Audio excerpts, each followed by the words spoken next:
அவர் திரைப்பட நடிகர் என்கின்ற மனப்பான்மையிலிருந்து விலகவில்லை. விசிலடிஜான் குஞ்சுகளாகத்தான் எல்லோரையும் நினைத்துக் கொண்டிருக்கிறார். அதனால் தான் இவ்வளவு பெரிய உயிரிழப்பு ஏற்பட்டது. எந்த பாசிச பாஜக என்று சொன்னாரோ அவர்களுக்கு பின்னால் அவர் ஒளிந்து கொள்ள முயற்சிக்கிறார் என்பதுதான் இன்றைய நிகழ்வுகள் வெளிப்படையாக தெரியும். குழம்பிய குட்டையில் மீன் பிடிக்கலாம் என்கிற முயற்சியில் கட்சியும் அந்த கட்சியை சேர்ந்த ஆதவ அர்ஜுனும் அவருக்கு பின்னணியில் இயங்குகின்ற பாஜகவும் இருக்கிறது வெளிப்படையாக தெரிய வந்திருக்கு. இவர் தாமதமாக வந்ததால் தான் அந்த கூட்டம் அப்படி ஒரு சூழலுக்கு போனது. அவர் அரசியல் செய்ய தான் நினைக்கிறார், மக்களுக்கான தலைவராக இல்லை.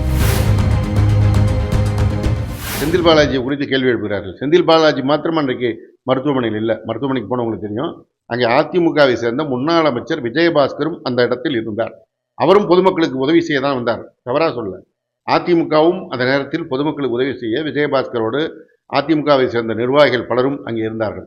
ஆனால் அதை வசதியாக மறைத்து கொண்டு அது செந்தில் பாலாஜி மாத்திரம் வந்தது கூட சொல்கிறார்கள். எந்த இடத்தில் ஒரு பொதுமக்களுக்கு இடையூறான ஒரு விஷயம் ஏற்பட்டாலும் அந்த இடத்தில் மக்கள் பிரதிநிதியாக இருக்கின்ற சட்டமன்ற உறுப்பினரும் நாடாளுமன்ற உறுப்பினரும் உடனடியாக களத்திற்கு வருவது என்பது இயல்பு. அது எந்த கட்சி பாதிக்கப்பட்டிருந்தாலும் வந்து விடுவாங்க. அதே போலதான் முதல்வர் அவர்களும் வந்தார்கள், மற்ற அமைச்சர்களும் அந்த களத்திற்கு வந்து சேர்ந்தார்கள். எனவே இதையெல்லாம் குற்றமாக சொல்லுகிறவர்கள் இன்றைக்கு ஒவ்வொரு வீடியோவாக ஒவ்வொரு தொலைக்காட்சி மூலம் வந்த வீடியோக்கள் வெளியே வந்து கொண்டிருக்கிறது. விஜய் பேசுகின்ற நேரத்திலேயே அங்கே மயக்கம் போட்டு விழுந்து கொண்டிருக்கிறார்கள். அவர்களை தூக்கி கொண்டு போய் கொண்டிருக்கிறார்கள். அவர்கள் தூக்கி போவதற்கு ஆம்புலன்ஸ் உள்ளே வருகிறது. அந்த ஆம்புலன்ஸுக்கு வழிவிட வேண்டும் என்று அவருக்கு பாதுகாவலராக இருக்கிறவர் ஆங்கிலத்திலே சொல்கிறார்.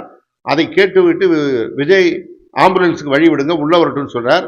அவங்க பாதிக்கப்பட்ட மயக்கம் போட்டு விழுறவங்களுக்கு அவரே தண்ணியை தூக்கி போடுகிறார். எனவே இந்த கூட்ட நெரிசலில் தான் இத்தனையும் நடைபெற்றது. இவர் தாமதமாக வந்ததால் தான் அந்த கூட்டம் அப்படி ஒரு சூழலுக்கு போனது என்பது வெளிப்படையாக தெரிகிறது. இன்னும் சொல்ல கூட்டம் எப்படி நடக்கக்கூடாது என்பதற்கு அடையாளமாக அந்த கூட்டம் நடந்தேறி இருக்கிறது. இவர்கள் தான் முழுமையாக இதற்கு காரணம் என்பது அந்த தொலைக்காட்சி வீடியோக்கள் மூலமாக வெளியே வருகிறது. எனவே இதை திசை திருப்ப முனைகின்ற நாட்டு தேச நலனுக்கு எதிராக பேசுகின்ற ஆதவ அர்ஜுனா மீது நடவடிக்கை எடுக்கப்பட வேண்டிய சூழல் இருக்கிறது. அது குறித்து வெளிப்படையாக அந்த கட்சியின் தலைவரும் பாஜகவும் கருத்து தெரிவிக்க வேண்டும். இறந்து போனவர்கள் குறித்து பேசவில்லை. இறந்து போனவர்களுக்கு நாங்கள் இவர் போலனா பரவாயில்ல, இவருடைய கட்சி நிர்வாகிகள் போய் கொண்டும் யாரும் போய் நிற்கவில்லை. திமுக சேர்ந்தவர்கள் போய் நின்றோம், அதிமுகவை சேர்ந்த போய் நின்றோம். ஆறுதல் தெரிவிப்பதற்கு பல்வேறு கட்சியை சேர்ந்தவர்கள் அங்கே வந்தார்கள். ஆனால் அந்த தாவாக என்கின்ற அந்த தாவேகா என்கின்ற அந்த கட்சியின் சார்பாக யாரும் வரவில்லை. அவர்கள் கட்சியை சார்ந்தால் கட்சிக்காரங்க தான் பாதிக்கப்பட்டிருக்காங்கன்னு அவங்க சொன்னால் அதற்காக வந்திருக்க வேண்டும். அவர்கள் வரவில்லை.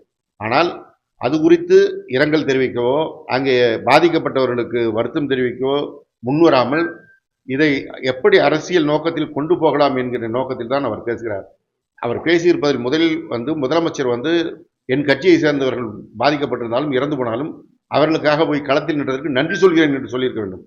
ஆனால் அதை சொல்லாமல் அவர் மீண்டும் திசை திருப்புகின்ற அரசியலில் இறங்கியிருக்கிறார்.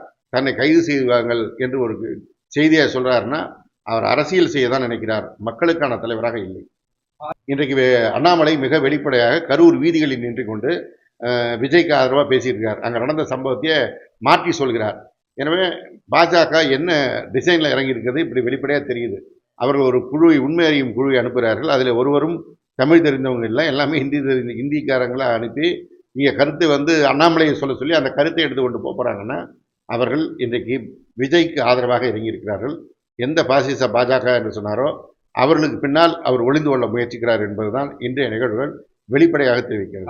நான் அரியலூர் கூட்டம் முடிந்தவுடனே அப்போது நான் சொன்னேன், அவர்கள் செய்கின்ற செயல்பாடு என்பது மக்களின் நலனுக்கு எதிராக இருக்குது.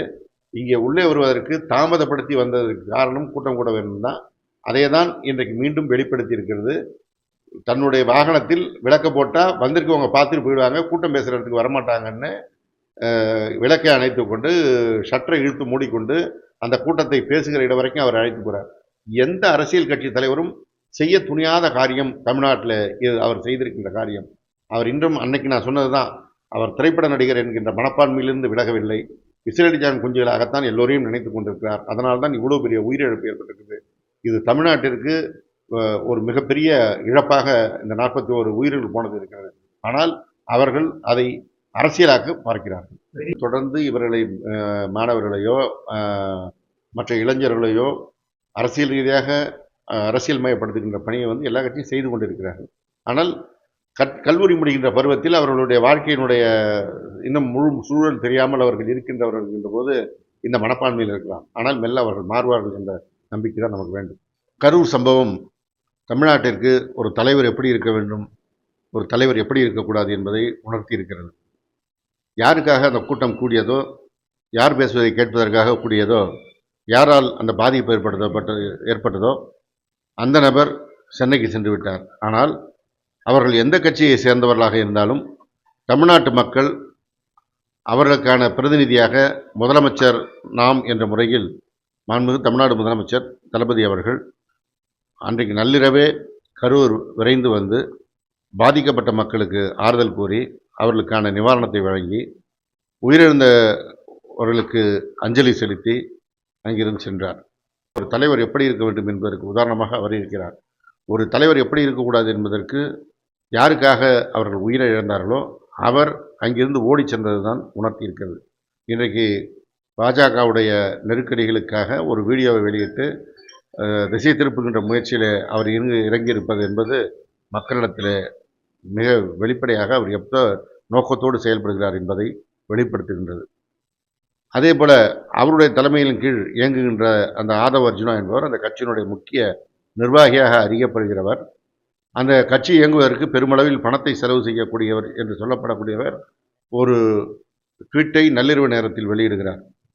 நேபாளத்தில் லடாக்கில் ஏற்பட்டது போல புரட்சி வெடிக்க வேண்டும் என்று சொல்கிறார். இங்கு மக்களுக்கான பிரச்சனை ஏற்பட்டு அந்த மக்களுக்கு அந்த பிரச்சனை தீர்க்கப்படாமல் இருந்தால் அது புரட்சி ஏற்பட வேண்டும் என்று சொன்னால் நியாயம். ஆனால் இங்கே ஏற்பட்டது ஒரு கட்சியை நடத்திய நிகழ்ச்சியில் அந்த கட்சியினர் முறையாக செயல்படாத காரணத்தினால் அப்பாவி பொதுமக்கள் இறந்து போயிருக்கிறார்கள். என்றால் இறந்து போன இடத்தில் மாண்பு முதலமைச்சர் அவர்கள் போய் அவர்களுக்கு ஆறுதல் கூறுகின்ற நேரத்தில் யாரும் கட்சி சார்பானவராக இல்லை.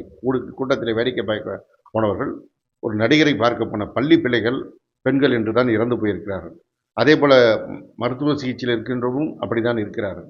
அங்கே வந்தவர்கள் யாரும் முதலமைச்சரிடத்திலே ஆறுதல் பெற்றுவதற்கு அவரிடத்திலே தங்களுடைய வருத்தங்களை தான் பகிர்ந்து கொண்டார்கள், தங்களுடைய இழப்பைத்தான் கூறினார்களே. யார் ஒருவரும் வேறு எந்த கருத்தையும் சொல்லாத அளவிற்கு தான் அந்த மக்கள் முதல்வரை மதித்து அங்கே பார்த்தார்கள். ஆனால் இதற்கு ஒரு புரட்சி வெடிக்க வேண்டும் என்று சொல்கிறார் என்றால் அவர் இந்த தேசத்தினுடைய நலனுக்கு எதிராக இருக்கின்ற நபராகத்தான் இந்த ஆதவ அர்ஜுனா விளங்குகிறார் என்பது அதன் மூலம் தெரிய வருகிறது.